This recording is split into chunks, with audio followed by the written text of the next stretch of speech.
Hello again. So this is the next installment of my kind of journey through this rotator cuff surgery procedure. And I am about 5 hours or so post-op. I'm back home. Take these off because it looks like there's a little reflection off my glasses. So I don't know how long I can make it through this video. You maybe can tell just from my voice, it probably sounds a little gravelly and it's hoarse. I was not intubated, so I was told. Sure feels like it from a procedure I had, in the past. But my wife told me that they basically put a mouth guard inside to make sure that I didn't, grind my teeth and or bite down on my tongue. But for right now, that is the only discomfort that I feel post-surgery. So I was told everything went well. I had a re-anchoring of the tendon, as I mentioned in the first video. I had the interstitial tearing, but I asked during pre-op from my orthopedic surgeon if there'd be any need for anchoring there, and he said no. I'll find out more details when I go to my post-op meeting with my orthopedic surgeon in, I think it's a little less than 2 weeks from today. But I also had, I'm not really generally superstitious, but today is Friday the 13th, and I was hoping that whatever gods there are that deal in that kind of side of things were working against me. But I didn't hear anyone mention this, and I know, again, everyone's situation is different. Your situation could very well be different, and most likely is or will be. That I have an HSA, so a healthcare savings account through my employer that I contribute to, and my payment kept getting declined. And I had enough money in the account, even put my phone on speaker during admission to let the folks at the surgery center hear that I have enough money to cover my portion of today's, I think it was the facility charge. I still will get charged by the orthopedic surgeon and the anesthesiologist. So I feel fairly alert, so hopefully I won't say anything that I regret later. But other than my voice, I'm in perfect comfort, and everyone else has said that because I had the nerve block put in the side here. And just FYI for my situation was my thumb became tingly and numb, but my other four fingers, no issue whatsoever. Now I can move all five of them. I'm moving them now, and I've been trying to actually kind of keep them moved around to hopefully reduce whatever edema, swelling, and fluid buildup that might take place over, I guess, the next couple of days.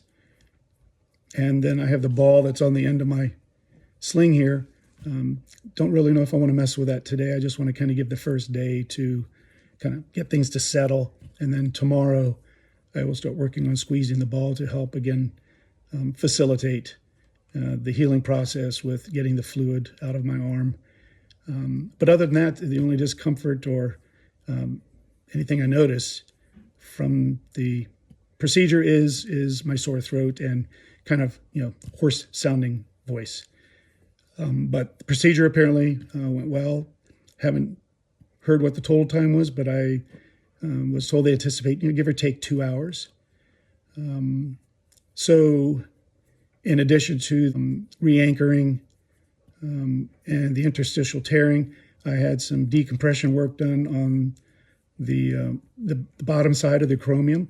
I was also told initially I had a type 1, which is the more flat acromion, and then saw some MRI imaging references that basically contradicted that and said I had a type C, which when I Googled that, basically said that's equivalent, I guess, of the type 3. with different nomenclature. And so the type 3 is the most hooked version of the acromion, which made more sense to me because I had the impingement, and that reduces the amount of space between the bottom of the acromion and kind of where my spinatus normally sits. So other than those two tendons, I actually had, as I mentioned, didn't find out until today that I had to get an open biceps tenodesis. So kind of a detachment of the top of the biceps and a reattachment, where I thought yesterday when I made the first video, a little difficulty swallowing, that it would be reattached to the humeral head, the top of the humerus. And when I had my pre-op questions that I wanted to run through with the orthopedic surgeon, he told me that no, they'll just kind of back it down a little bit. At least that's my understanding. Again, the follow-up, I will get a little bit more details. I'll be much more lucid, fairly lucid now, but I'll be able to pay attention and focus on his responses. And so not quite down to the humerus reattachment, but I'll have to deal with that. And those were I think the four major issues. I had some arthritis, and they were going to clean that out. I also had a bursectomy.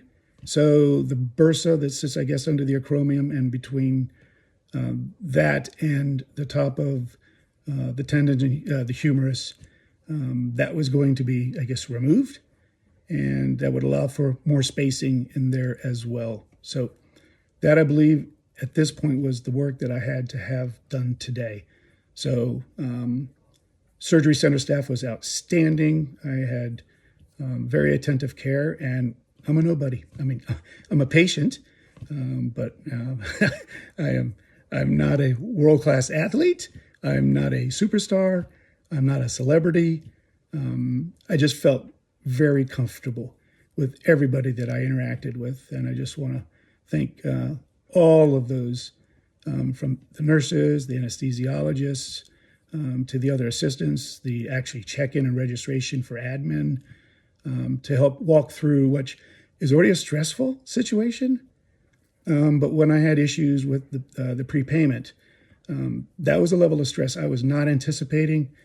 And again, don't know if you'll have to go through that. Fingers crossed that you don't, because it's stressful enough, and that just kind of exacerbated the whole situation. So I tried to remain calm.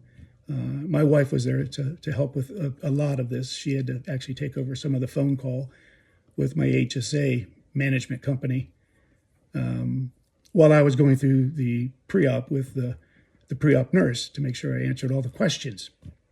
So anyway, nerve block is supposed to wear off, they think, in 12 to 14 hours, which is going to be very,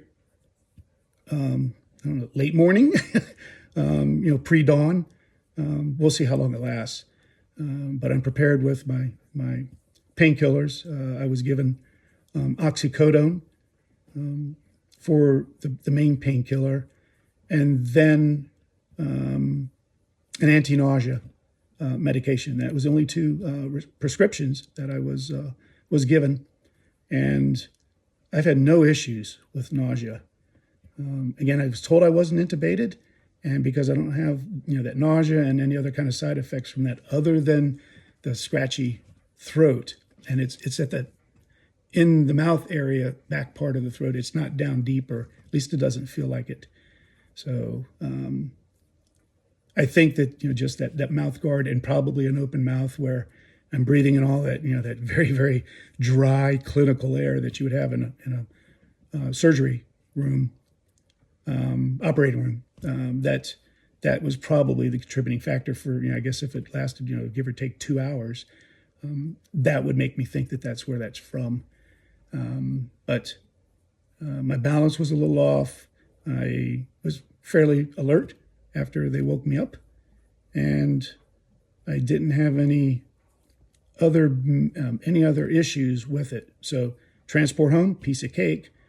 Was actually able to ride in the front passenger side. I didn't think I'd be able to do that. Probably have to be in the back because my shoulder is my right shoulder, and depending on how the shoulder harness on the seatbelt comes across, I thought I'd be on the other side, but that worked out fine. Balance is a little off. I'm better now, but initially had to make sure that my wife kind of is there transporting me by my elbow from room to room as I got through dinner. But had a good meal and have no issues whatsoever with the nausea, so hopefully I won't have to take any of that medication. We'll see. I have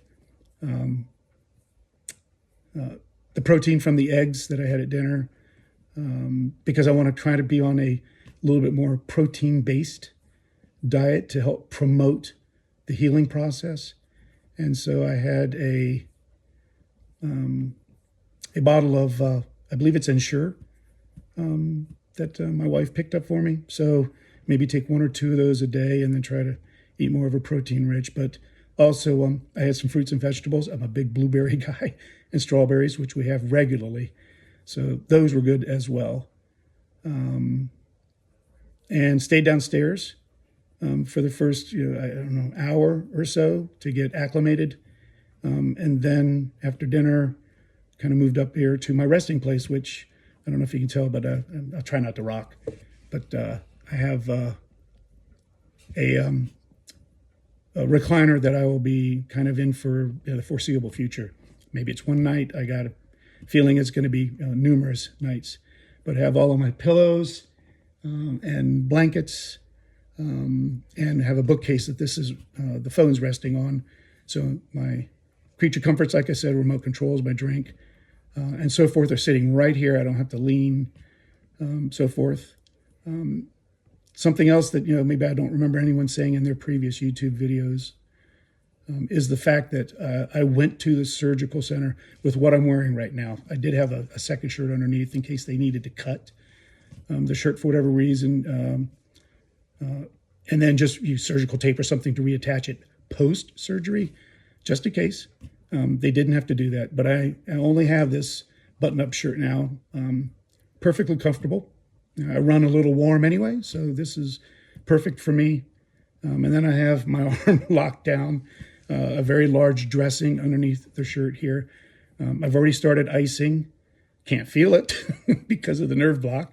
But I did, again, want to, make the transition through the phase of surgery into the first couple of days of post-op to alleviate the pain that I know is going to be coming as much as possible.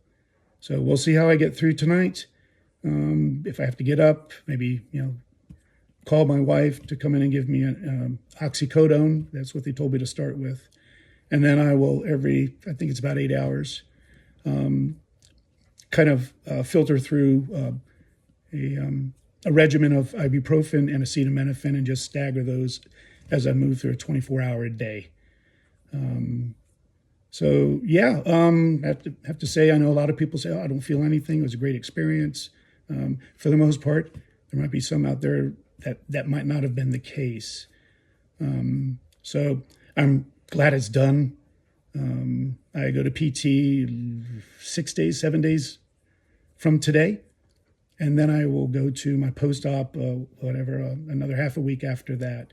And at that point, I'll have a better idea about what all transpired, get the actual details that I wasn't able to either hold on to, or my wife wasn't privy to those conversations because she was in the waiting room. But no, all in all, I think I'm off to a good start. I'm ready for the next phase. And I'm looking forward to attacking physical therapy. Like I mentioned in the first video, I will lean on the healthcare professionals. I am, out of my purview when it comes to this.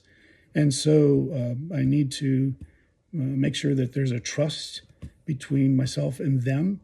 And I plan to be open to that and listen to them.